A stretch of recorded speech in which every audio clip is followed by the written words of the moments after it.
টমেটোর সাথে ডিমের মিশ্রণ অ্যাড করে দারুণ মজার আর হেলদি এই আইটেমটা তৈরি করতে পারেন সকাল কিংবা বিকেলের নাস্তাতে। প্রথমেই আমাদের লাগবে 2 পিস টমেটো। আমি একটি ছুরি দিয়ে টমেটোটাকে এইভাবে কেটে নিচ্ছি। টমেটো কাটা হয়ে গেলে একটি মিক্সিং বলে আমি 1/2 কাপ পরিমাণ নিয়ে নিলাম বেসন। সেই সাথে 2 চা চামচ দিয়ে দিচ্ছি চালের গুঁড়া। আপনারা চাইলে এখানে কর্নফ্লাওয়ারটাও ইউজ করতে পারেন।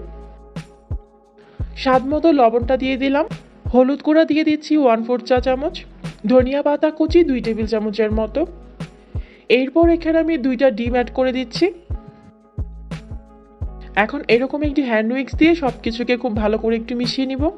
সকাল কিংবা বিকেলের নাস্তায় এটা কিন্তু আপনারা ঝটপট তৈরি করতে পারবেন।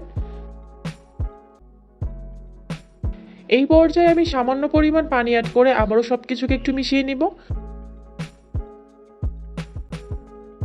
পানিটাকে কিন্তু এখানে অল্প করে অ্যাড করতে হবে, কোনোভাবেই একবারে বেশি পানি দেওয়া যাবে না। মিশ্রণটা একদম তৈরি হয়ে গিয়েছে। চুলায় একটি প্যানে আমি সামান্য পরিমাণ তেল অ্যাড করে দিচ্ছি। আপনারা চাইলে এখানে তেলের পরিবর্তে বাটার বা ঘি ইউজ করতে পারেন। এরপর কেটে রাখা টমেটো প্যান এইভাবে দিয়ে দিচ্ছি। টমেটো দিয়ে এর উপরে খুবই সামান্য পরিমাণ গোলমরিচ গুঁড়া দিয়ে দিচ্ছি।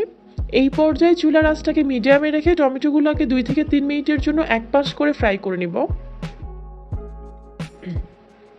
এক পাশ হয়ে গেলে এইভাবে উল্টে দিচ্ছি। প্রায় 3 মিনিট পর যে মিশ্রণটা আমরা রেডি করে রেখেছিলাম সেটা এখানে এইভাবে দিয়ে দিচ্ছি।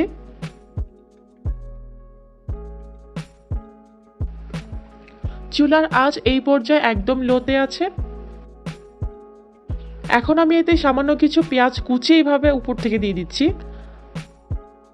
সেই সাথে কিছু গাজর কুচিও দিলাম। এরপর কালো গোলমরিচ গুঁড়া আর শুকনো মরিচ গুঁড়ো উপর থেকে দিয়ে দিলাম।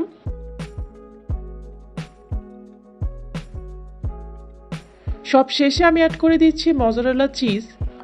মজারেলা চিজের পরিমাণটা আপনারা আপনাদের পছন্দ মতো কম বা বেশি করে দিতে পারেন।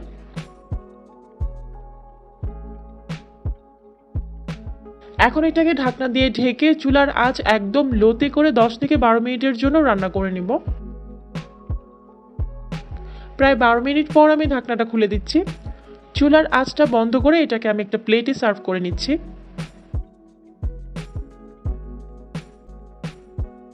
তৈরি হয়ে গিয়েছে খুবই মজার টমেটো অমলেট। এটাকে এখন আমি একটি ছুরির সাহায্যে কেটে নিচ্ছি। এই নাস্তাটা আপনারা একবার হলেও এইভাবে ট্রাই করে দেখতে পারেন। আশা করি আপনাদের কাছে অনেক ভালো লাগবে।